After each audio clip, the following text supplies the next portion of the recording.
Welcome to Talk Cosmos, the show where Sue Rose Minahan and guests unveil astrology's ancient archetypes that continually build the collective experiences in our unconsciousness. Get ready to find your free will from your roots in the stars.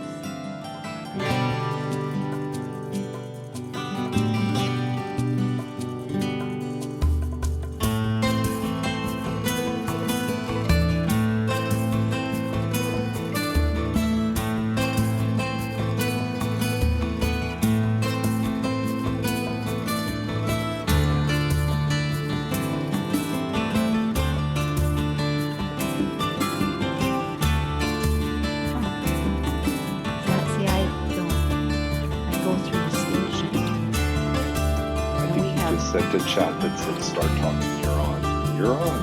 Oh my goodness. Hello. Yes. Well, thank you. Hello, everybody. I'm at home here tonight, and this is May 9th, 2020. And so I didn't hear my sound cue. It's most amazing, my ears, but I'm really glad to return.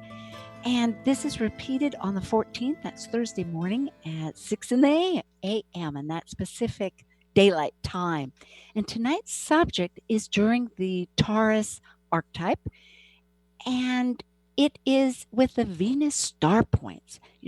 Taurus is ruled by Venus, and we don't have a Venus star point this month. It's going to be next month when the sun kisses Venus, you might say, in that exact moment. And there's a wonderful, by exact moment of degree, because we are talking astrologically and astronomically. Arielle Guttman wrote a wonderful book that this talk and my guest are basing this premise of cosmology from. And so for those of you that are intrigued, that would be her book, which is Venus Star Rising, and that's Guttman, Guttman. There are, at any one given time, 5 of these points that we are experiencing. Venus, which is on the inside of our orbital solar system between us and the sun, has an exact, very close to exact, perfect rotation. You can look at that and say that's part of her beauty that she exemplifies with the golden mean, for instance, which artists and music, and that's why I was missing my music. It was like, oh, where's that gorgeous cue? But I'm sure you heard it, so that I'm glad for that. And it is what really makes, as we say, the celestial heartbeats of our world. We aren't just matter. We are these vibrational energies, and spirit. It's a holistic reality. And as we're at home and contemplating, meditating, perhaps we are considering the many parts of Venus, which is embodiment, such as the Taurus, and sacred other, which is the Libra energy. And this 5-pointed star, it exemplifies her orbit, and it is also it's our love and desires that we attract. I'm trying to think. Well, I suppose I can say, too, that it's an 8-year process. And in this pentagram, it's maybe about 9-10 months that Venus goes. So there are these points, and I'll just say what they are. It would be Leo, 21 degrees Leo. And I won't do the minutes here. I'll just be I will. Okay, 21 Leo, 12 minutes. It's Scorpio, 3 degrees, 6 retrograde, and it's Capricorn, 18 degrees, and Aries of 4 degrees, 56, and Gemini, 16 degrees. And in June 3rd, coming up, not too far away, there'll be the next moment that Venus and the sun connect, and that'll be in Gemini at 13 degrees. So why do we care about this? Okay, well, it is really our heart's desires and how we feel is really how we manifest. And we want to be a holistic person. The age of reason is wonderful. We don't take leeches anymore to cure our medical problems. But really, the matter of anything has a finite energy, and the spirit of how we integrate that is the source. So rather than myself go on, I am really glad to introduce Mark James, a practicing astrologer, medium, intuitive in Las Vegas, Nevada. And he conducts his own research using these methods outlined in the book that I mentioned, Arielle Guttman's Venus Star Rising, and he incorporates the techniques in his practice as they are points. They're not actual, just to remind people that are listening, there are points at which much of astrology relates to in its development. And his approach, Mark James' approach to astrology, is a harmonious synthesis between the traditional astrological traditions and these modern age techniques that we expand upon. He's completed Staciey Dean's 2-year course, certified in levels 1 and 2 of the National Council for Geocosmic Research, famously known as NCGR, and they have a PCC, which is Professional Astrologers Alliance. For all of you that wonder how you might get certified, that's a wonderful source, and you can Google that.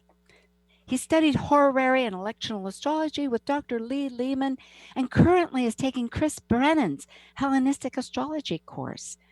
And Mark is currently the vice president for the Las Vegas Stargazers NCGR chapter.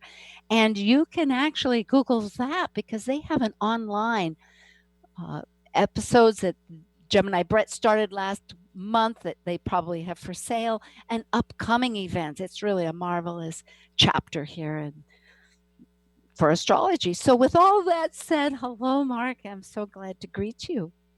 Good evening, Sue. Thank you for having me. Yes.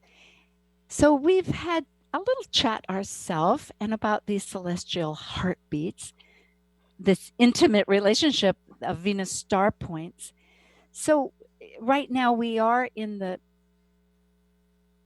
still experiencing, I would say, the Leo one that was last summer in August until we renew the one just a few degrees different in Gemini coming up. And interestingly, today, as we speak on March 19th, that is in close alliance with kind of a tension with the sun that's at 19 degrees Taurus. So, I think in some ways that introduces the idea that we're all struggling with our values and our security of how we're self-reliant with how we want to manifest with Leo. I would guess, have you found in your, well, I'll let you speak from there as far as like whether that's part of your practice or what your thoughts are about that. So I began my journey with the Venus star points with Arielle Guttman's work, and I can't say enough how impressed I am with what she has put together in the book in terms of not just presenting a newer idea, theory, concept, whatever you want to call it, but with the hard work that she put into this. This was not something that she just came up with. She has many years of research. And for me personally, because of this goal of trying to achieve a synthesis between traditional techniques and newer techniques, I was very interested in exploring the idea of the Venus star and these star points, which, as you and I were talking about, is a very new theory to kind of hit the astrological scene in this way. And I fell in hook, line, and sinker. Like most of us astrologers, we usually use members of our family and our friends as guinea pigs to test certain theories and axioms out. And the results that I'm seeing by incorporating the techniques that Arielle puts forth is just incredible.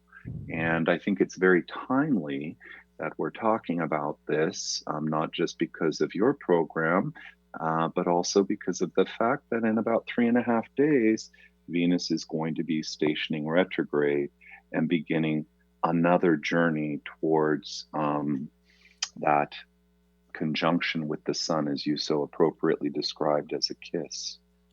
You know, this is excellent just to lay the foundation, because it is true and it's important if people begin to look at the Venus star points, that in that 8-year cycle, and it fluctuates in this pentagram between direct and retrograde motion. And actually the first, if I understand it right, the very first, the beginning of it begins with the retrograde rather than the direct. So like right now, Venus in Leo is direct, whereas 4 years before that, and she will remain okay, I'm saying a couple of things at once, so pardon me, I'll try to rephrase this. It's okay. Yeah. The prior one to that conjunction with the sun that was last August had been 4 years before that, but going retrograde.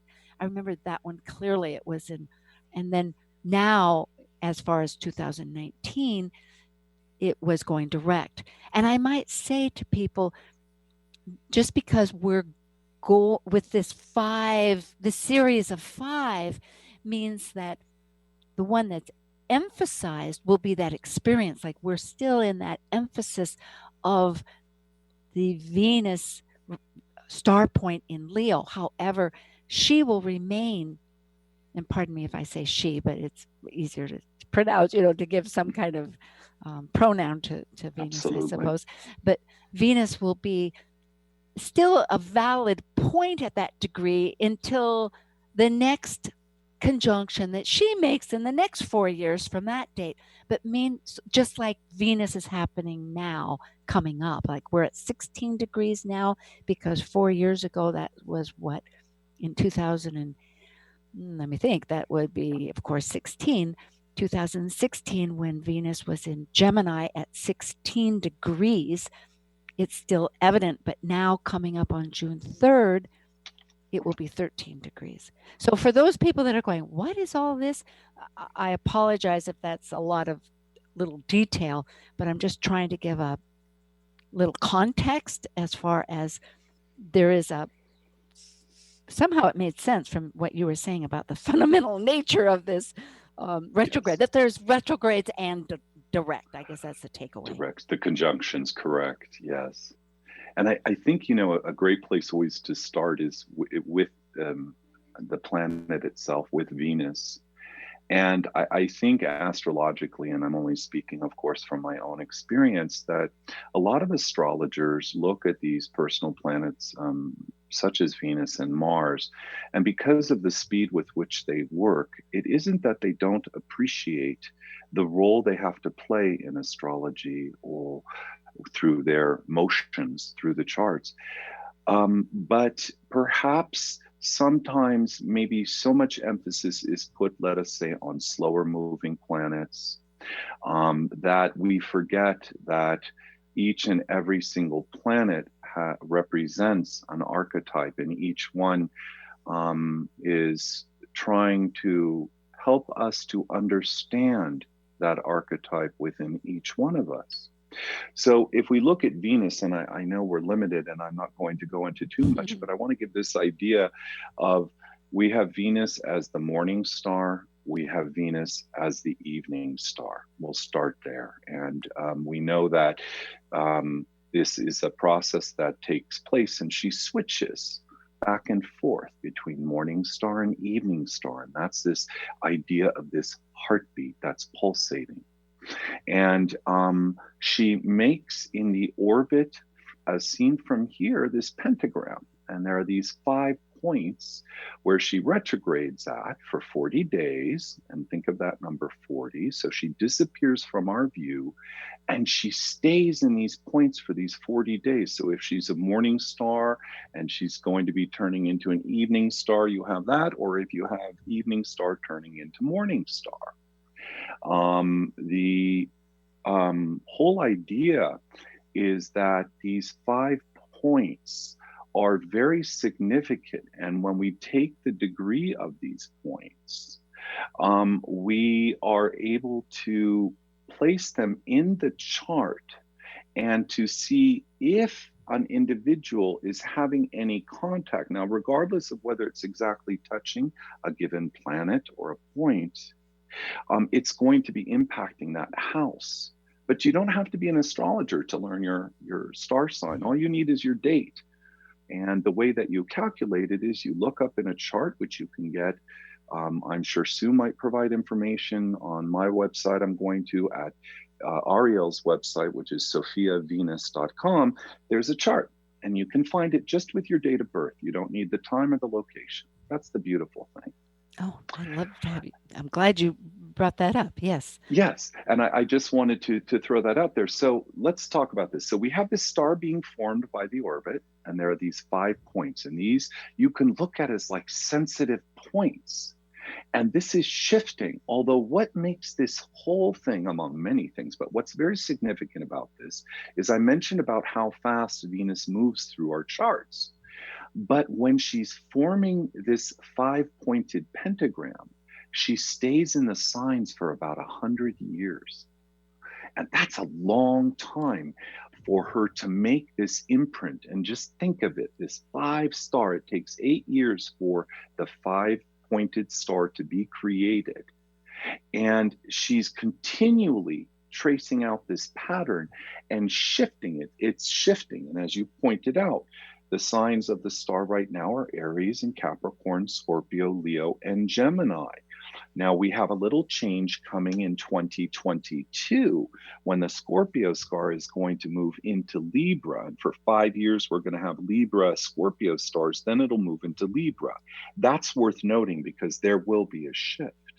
Definitely. But what's so beautiful, and forgive me, I know I'm talking. No, I love it. Go ahead. Okay. That was just. But please. So what's kind of interesting is, so we have this idea of the star with the 5 points that we can pop into the chart. And of course, think of them as like sensitive points. And if you discover after finding out that any of those points touch, let us say, a personal planet, then you can have fun going backwards in 8-year increments, because again, it takes 8 years for those points to come back. And you can see that definitely in terms of a personal planet being touched, that planet is going to become activated, its location in the chart, as well as the houses that it rules. And certainly something that is worth taking a look at. Now, in addition to that, we have this Venus star point. Just to distinguish, there's the Venus star. So that's this point, this star, this 5-pointed pentagram that's being formed by the orbit. And then you have the Venus star point, which are these 2 points. You know, Venus goes retrograde for 40 days in its 584-day synodic cycle. And every time it does that, it switches. It goes back and forth, evening star, morning star, evening star, morning star. So what you're doing is you're going into this chart, you're taking your birth date, and you're going to the prior point where the sun and Venus kiss. And the idea behind this is Venus representing love, the feminine, the sun representing the will, the ego, the masculine. And these two energies are coming together for that moment and shining down. So it's a pretty significant point. And this Venus star point is actually the midpoint during the retrograde period, because you'll notice the 5 points are made during the retrogrades, the loops that Venus makes in its orbit. So here you go. You've got a unique identifier, one could argue, in that because of the changing through the zodiac of this star and the signs that Venus makes this contact with the sun, it's not quite as fine-tuned as a chart, but certainly, in my opinion and what I'm discovering, a very unique tool to be able to help us, in this particular case, access our own Venus. And I'm not talking just about the Venus in our charts, but that part of Venus which is inside all of us. So it's really exciting, in my opinion, as a tool. Yes. Well, it is. Yeah. I'm thinking of a couple of notes here. One is the 100 years is Yes. so valuable to just recount, because it means that perhaps a person was born with certain Venus points, and as you say, the cycle has ended, but it does leave real emphasis of this validity of strength, because right now, as you say, this is going to be an enormous change, and they come in pairs. The very fact that 2022 Scorpio is going to be concluding, meaning that Libra's coming in. There's a dream. They both want partnership. I mean, they both want relationships, right. But what the matter of exchange, that is so, of exchanging resources, of regeneration, and other real significant characteristics of Scorpio will be shifted to this more other, the sacred other, the relationships of that emphasis. And Aries, and I know I came in and you were probably going to mention that Aries also will be, I think, later in the 2020s shifting to Pisces. So when you think of that synthesis between Pisces and Libra, so different from Aries and Scorpio, it's another layer. Yes. Well, and that's the whole thing. And just to mention too, with this idea of morning star and evening star, yes. Because it is a very important point. Let's talk about that. Yeah, it's this dual nature of Venus, and you go back to the myth, and that's one thing about Arielle. She's a mythical astrologer, among other things. I love it. She likes bringing in these stories, and I heard her say that the reason she likes doing that is because, unfortunately, there's a tendency with a lot of modern astrologers to kind of associate key words with the planets and the signs and everything. And in actuality, these planets are representing the gods and goddesses. And it's very important to know the backstory. So in the case of Venus, we have two creation myths. We have the one that I think everyone's familiar with. Kronos castrates Uranus, his genitals fall into the ocean, and then she comes out. Actually, the three Furies come out first, and then she is in the ocean on a shell, and she is known as Aphrodite Urania, and that's the evening star kind of image of Venus. She is the love goddess. She represents the yin factor. She is kind of all about love, and believe it or not, that side of Venus rules Libra. So that's really strong energy, and this shift should be quite interesting. And I think the hope is, and the belief, that this idea of love will kind of start to permeate a little bit more than what we've been seeing. Do as to others as one would do to oneself, the great mantra of so many. Yes, absolutely. Faith. And yet we have Venus as the morning star, and there she's known as Aphrodite Pandemos. She's the warrior goddess. She represents the yang energy. She's closer to Earth.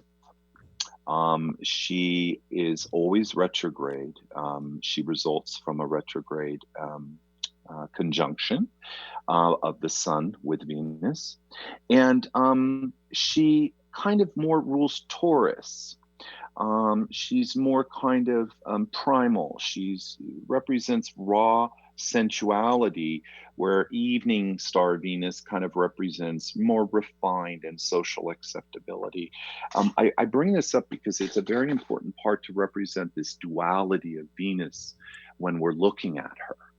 And that's part of this theory when we identify our Venus star point, is not just to find out at what point zodiacally she's located at, but whether she's a morning star or an evening star. Because an evening star at an Aquarius point and a morning star, they're going to be a little bit different because of some of the reasons I just stated, although we're just briefly touching on everything here. Right. So, and the morning star is the retrograde, just to bring that up to people. which is a fascinating thought, because we think so much with the Mercury retrograde, another whole illusion. I mean, it's not an illusion, but it is a reassessment of things. It's a necessary part of living. But there's, again, and it is a matter of getting away from the stereotype, cliche thinking. But here, that morning star has that vibrance of the start, the initiation. And when we really stop to think about how life morphs, and that word morph is liberally given, because we develop, we evolve, we re-experience things. And so, of course, that first step out, which can become that sense of wisdom. Because I think of Athena, it's interesting. I don't know if Athena would be part of, I mean, it is Venus, but very much. That's the images.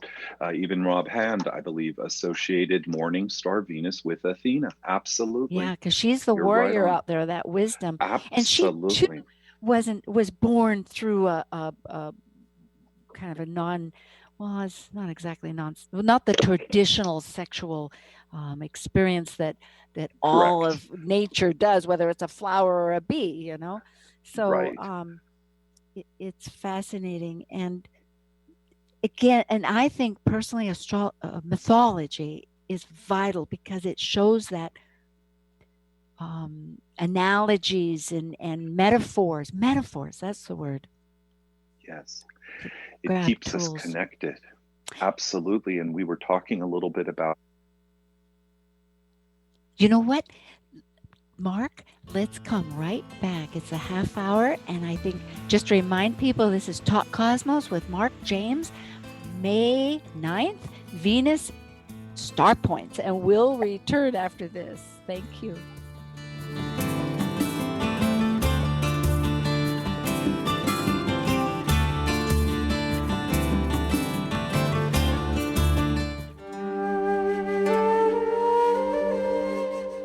While we take a break from this week's edition of Talk Cosmos, let's take a look at this cycle's archetype.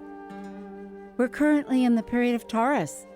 By leaving a cycle based upon initiation, the energy of Taurus integrates spirit into a solid form of matter that is tangible and physical. It's an earth sign, concerned with self-sufficiency and the values to maintain the strength of a life form throughout its survival.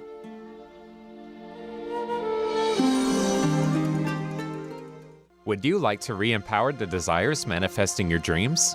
Come ignite your summer solstice eclipse new moon energies in a Talk Cosmos 2-part online workshop event featuring their very own cosmic collaboration panel on Sunday, June 14th from noon to 2 p.m. and navigate your experience during this current Gemini-Venus retrograde period while communicating to your deep self your authentic values. And Monday, June 15th from 5 to 7 p.m. with the Moonbeam team, which includes an experimental ceremonial workshop to release unwanted and worn-out patterns to express the life you desire.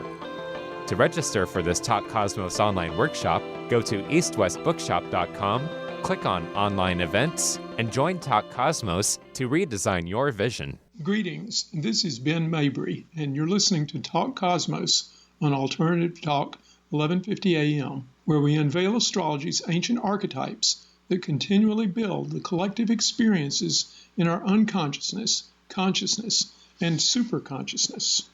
Make us part of your daily routine. Alternative Talk 1150. Well, greetings. Yes, today is speaking with Mark James of the Las Vegas NCGR chapter, Stargazers, and we're talking about the Venus star points. So at this moment, let's see, you were hot on a thought, and we can go and I have a question though too. I wanted to ask, in your experience, as you were relating that you've looked at charts significantly, and today, if you were to look at somebody's chart right now with that Sun at 19, thinking of the Venus star point, would you consider that to be significant? I mean, would you have some counseling that maybe if a person would, or maybe I would have to start and say, gee whiz, here I am stuck at home and I'm trying to renegotiate. how I'm manifesting. You know? Yeah. That's a good question. First of all, you can hear me okay. My headphones went out, so I'm using the speaker. Oh, no, you sound great. You have a Okay, wonderful wonderful. voice. Thank you. Thank you. Indeed, you Um, speak well. Thank you. That's a good question. What I would do, I would look at the chart of the individual to see where that Venus star point was hitting. And definitely with the sun making a transit to it, I would definitely take a look. Yeah. We're looking at the chart, and imagine a chart being erected with the normal things we have in it. Let's say I'm adding the Venus star point to that chart. So it's going to become a point in the chart. And actually, what I'm going to do with an individual for the first time is I'm going to take all 5 points, obviously, and I'm going to be looking at those 5 points as they are in the current, where they are degrees right now. And definitely I'm going to incorporate that because there's definitely a message to share, based on that. Well, thank you, Mark. And I didn't mean to. That's clear enough right there. Perhaps, and again, if you have because we were talking about the mythology of it, and about, I guess, the morning and the evening, because I'm looking at these 5 points and I was going to start expanding on that. But I think maybe we need to speak a little bit more, because the morning energy and the evening energy, although it is also with the Mayans, absolutely, the culture in Central America before the Aztecs. There's these, with all the temples and pyramids that are still hidden in the jungles of the Petan forest and other Yucatan area. But they very significantly looked at Venus and had a real cosmology for the morning and the evening. It was as distinctly different energies, because she is the biggest, brightest. Like last night, I was looking at her, because I am taking a class with Gemini Brat that you had at NCGR brought. Yes, and it's all about his astronomy, sacred astronomy, as he calls it, and it's through OPA, the Organization of Professional Astrology. So I want to mention that. But he said, go out and look. So we did. And there I saw this beautiful, huge light, which really, beyond the luminaries, the sun and the moon, Venus is so enormous on a clear night, which thankfully it was up here in Seattle. And there across the bay, because we have a lot of water here, and I happened to be in a spot that was across the Puget Sound Bay, and I saw this light on the water. And I thought, well, this moon isn't up yet. What could be doing? It was Venus. Incredible. Wow. And she is an evening. Now, I'm trying to wrap my brain around this. We're dealing with the evening star, but yes, because she's in Venus, in Gemini right now, that's not the same evening star as the last one, which was Leo. So maybe it doesn't relate, but it was really a passageway. It was almost like a walkway across the water, ushering all this information, this, like you said, the wisdom, the love, the generosity of connecting, rather than just, and I don't mean that word just, but of the pioneering sense of the warrior entry of connecting with what we love. That maybe this was more of a embodiment. No, go ahead. Yes, no. I think, you make a wonderful point, because you're tying in that the mythology of Venus extends among all cultures. It's very important that this object in the sky has been viewed by the Chinese, the Mayans, the Greeks, the Romans. Everybody's looked at her, and she is part of our what do I want to say, our history as a people. In other words, as human beings, we've all been looking and seeing her. And this concept of the evening and morning star is so important, because of course it ties in this idea of duality. And I think that's very important, a concept for everyone to kind of wrap their heads around, because she can be loving, she can be protective, she can be creative, but she also has a dark side. But I think with her dark side comes out when people misinterpret when they do not understand and try to take away from the natural beauty and love that she represents as an archetype, if you will. Well, that's an intriguing comment. Now, looking at these 5 energies that are relevant for today, and in some ways, I suppose I'll start with it because they go systematically. I think it goes Gemini to Aries to Capricorn to Scorpio to Leo. Which, and the other thought of this that I'll bridge is that if we look at this idea of the 5 points, one is the head, and that's the most, I think, the most recent. So Leo would have been our head. Is that?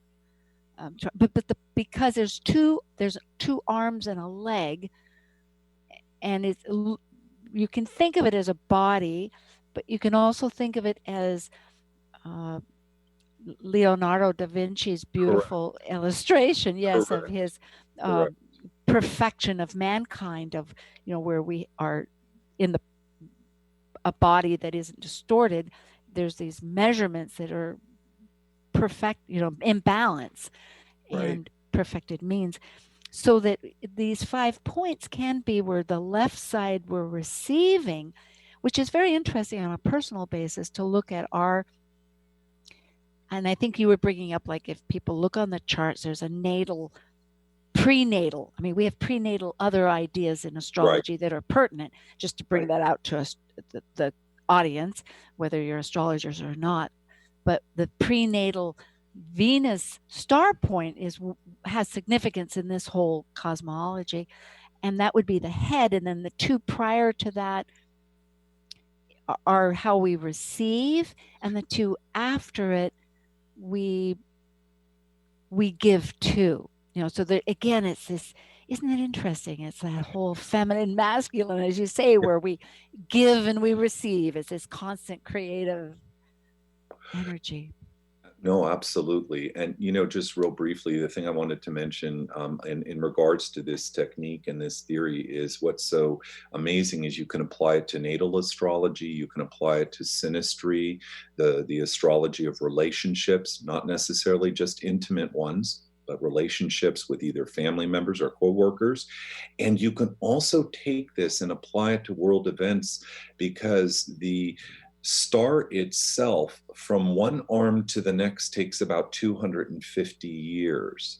So in 2000, we had a repeat of the star from 1750, and this gives us an option to kind of look at those times and compare. So I wanted to bring out that point because I think it's so important to realize that this is not just a technique that you're going to be incorporating into a natal reading. This is something that really applies to a lot of different aspects or schools of astrology, which depending on where some people might be interested, this is out there for everyone to look at. It's not just, limited to one particular way of doing it. And yes, when you're talking about the points and the head and the arms, I mean, there's so many fascinating things that have come out, because if you look at a human body, the head represents the head of the star, the arms and the legs. And then from all of those comes another 5 points. In the case of the hands and the feet, it's the toes and fingers. Ooh. In the case of the head, it's the 5 senses.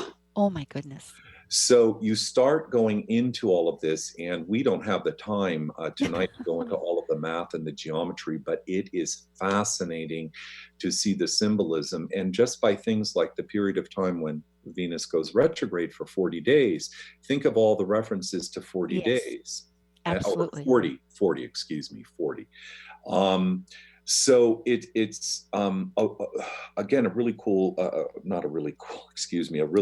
useful tool. I say cool because that means good for me, but I know we relate. In looking at it, you brought up an interesting point, because you were talking about the Gemini, and you're a Gemini star point, are you not, or are you? No, I'm actually an Aries Venus star Aries. point, although my sun and Mercury, and I had brought this up, are affected by the current Gemini star points, because the next one in June will be right between both of them. So it's going to be a little light show for me. And what you might do, and you could do this later, of course, is to look 8 years ago to see all of the areas affected by that contact. In other words, the planets touch the houses they rule.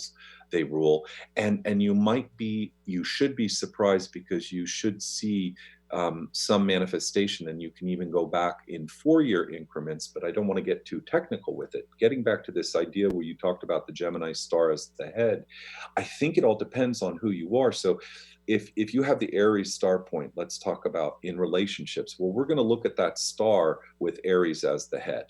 In my case, I have a Cancer star point, Venus star point. What's interesting with me is I was born 3 days before Venus going retrograde.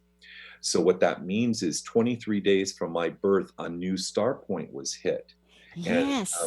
And Arielle has this theory she's beginning to discover, and I am relating to it big time, where we do like progressions.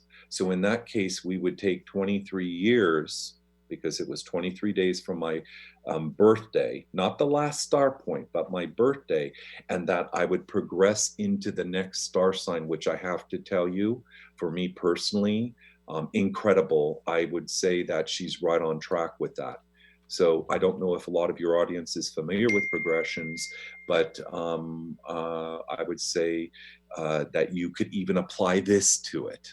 So I just wanted to throw that out there. Forgive me. It does add a lot of complexities that give a lot of breadth to it. Yes. And I know that's very interesting. There's another guest I had that was born at the very end of the Cancer star points, and that's a fascinating time, because there's so much history that we have in this United States when Cancer was, for that 100-year, going back to that fact that, yes, you know, these stars are like in our world for a long cycle, and it goes retrograde too, like the nodes. You know, it starts at 29 and then it goes down to 0. I mean, it may be 0 or 1 degree, but just for people, for that too. And I think with Cancer, it was so fascinating because at the very end there, Uranus was evident, and it was really signifying, Arielle said, because I was noticing in her book as I was talking with this individual, and that had, I'm trying to remember, it was with Liz Mouchette. And so who, for people that want to go back and look, it was during the summer, July, I think. But at any rate, Uranus during that time was signifying in this other, how can I say, like a foreteller, like a herald of the changes, the recalibration of the family. Is we know that during the 60s, you know, going up as of the 70s, family changed a lot. You know, there was in all kinds of categories, and that was one indication, which I think it really does reveal a lot. It reveals so much that we don't have enough time, because we're talking about natal. In the relationship, let me give you some interesting things, just looking at this from a relational point of view. And if you are looking perhaps at either a partner, a coworker, a family member, to perhaps understand better what is this dynamic between us. So when we're imagining the pentagram, and you have the head with the 2 arms, and you have the legs.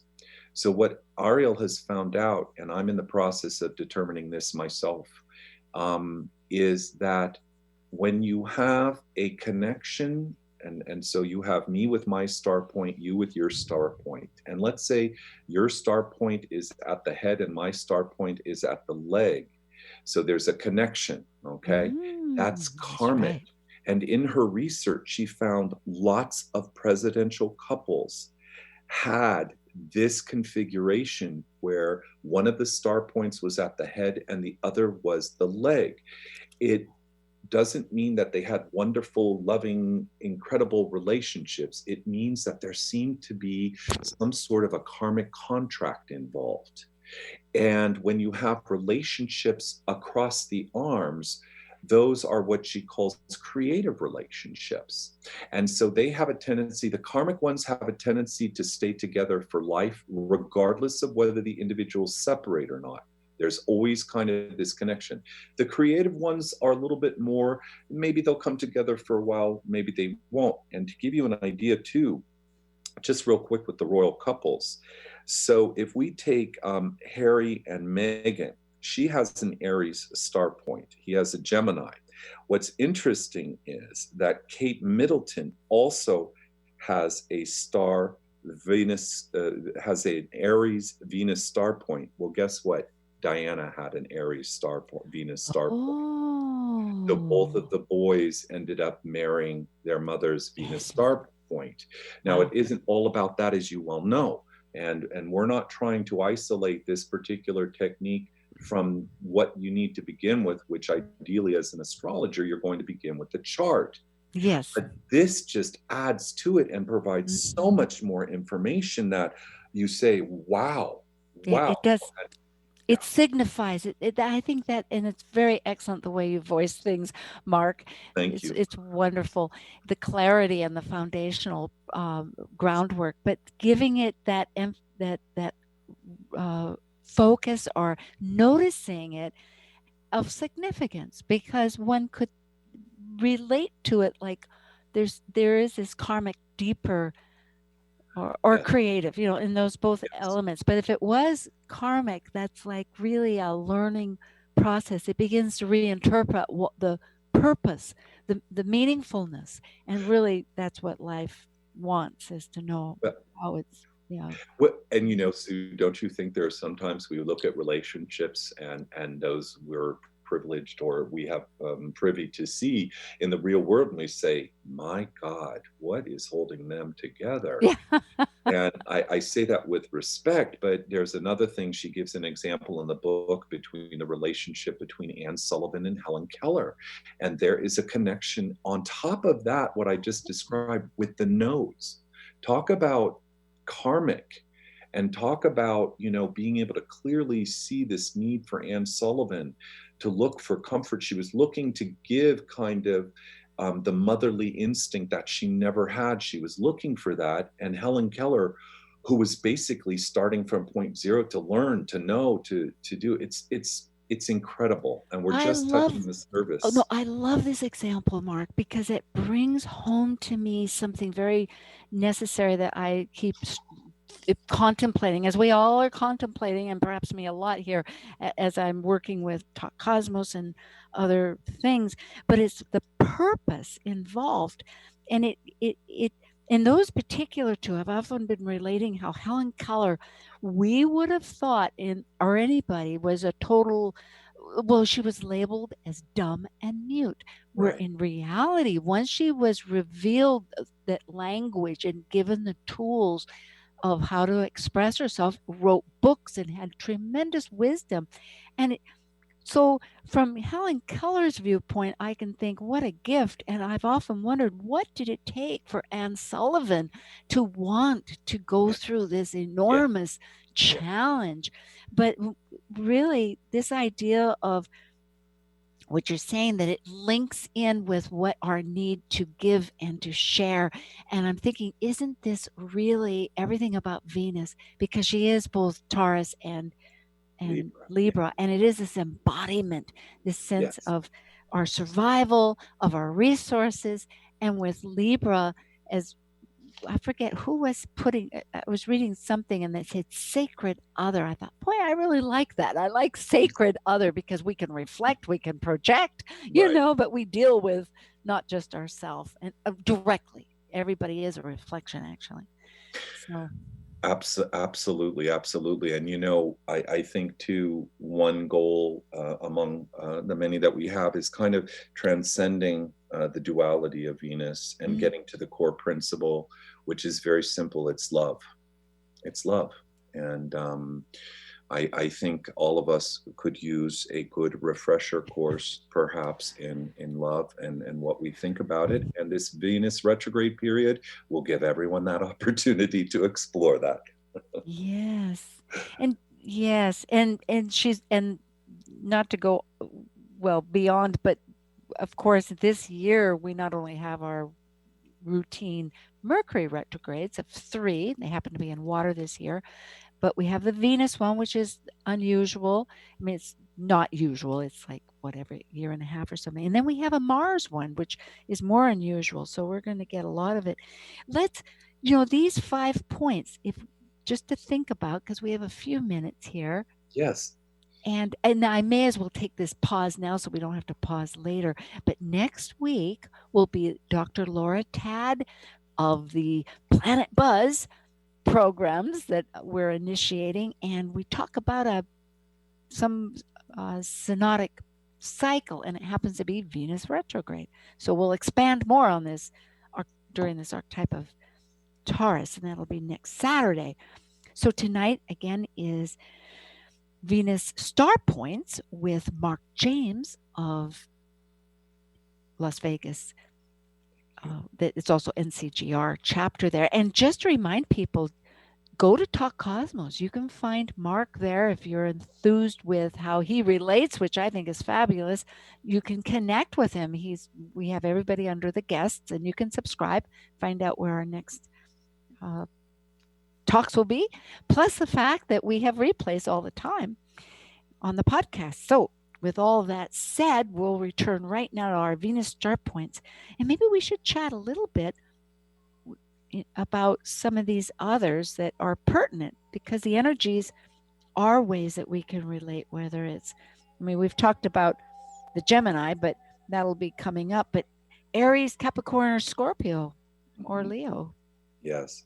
Well, and when you start to, and if I may say, Sue, didn't I get an email that you're having also a workshop coming up? Was that correct? Well, I am actually. That'll be at June 14th and 15th through East West Book Shop, and it's online. They are no longer. Yes, it'll be. I just wanted to mention that. I wanted to give you your plug because I got the email, and that sounds really exciting.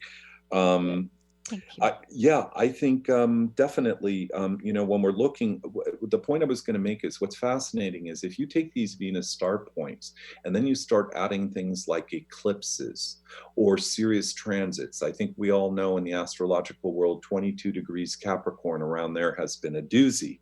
And if you think about it, when you're looking, and I'm quickly looking ahead, it just gives you something else to combine this energy with. And so let's say, and I don't have the eclipses for the rest of the year in front of me, but if we were to have an eclipse hit one of these points, I think there would be an effect both on a larger scale, but when you start looking at people's charts, can you imagine an eclipse hitting a star point, hitting a natal planet? That definitely is going to, shall we say, activate in the chart. And another point too, I want to make clear as we're wrapping up, these points when they're hitting in the chart, they don't necessarily have to make contact with your natal chart. You can put them into the houses because you will feel them in that house. And that's an important point. It isn't about, the direct conjunction or opposition, sextile, square, whatever.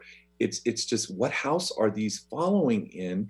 And then what you start to do, and you can begin this at any process through this, is you start looking in 8-year and 4-year increments. And Sue, guaranteed, and I've been doing this now for a little bit, I'm really blown away because I'm like, wow, this has really got something to it. So I'm very grateful for the opportunity to kind of work further in this kind of blending the foundation of ancient astrology with new techniques from today, which represent where we're all at now as astrologers, and that we can continue to find new ways to explore that sky, which is out there saying to us, I'm part of you, you're part of me, and let's look at how that works. It's beautiful. Speaking of Venus, and it's how we might relate. You bring up the idea of duality, which in the very fact that we're incarnated, we can't be all of spirit, and we have our limitations.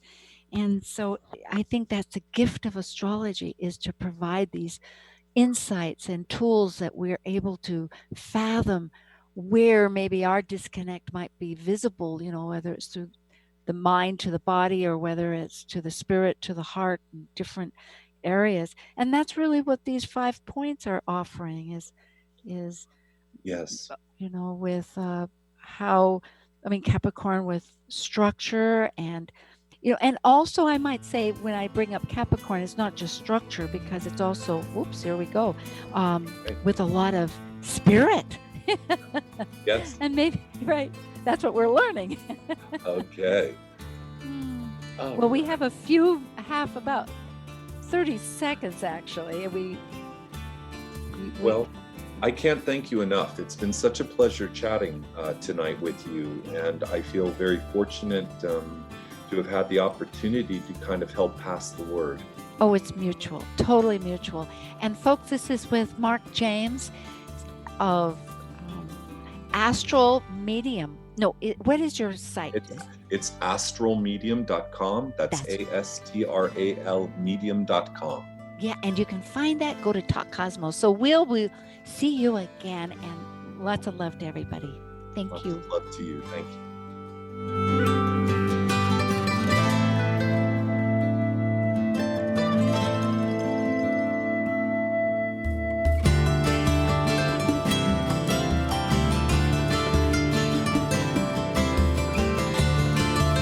Thank you for listening to Talk Cosmos, the show where Sue Rose Minahan and guests unveil astrology's ancient archetypes that continually build the collective experiences in our unconsciousness. Be sure to tune in next Saturday at 6 p.m. to continue finding your roots in the stars.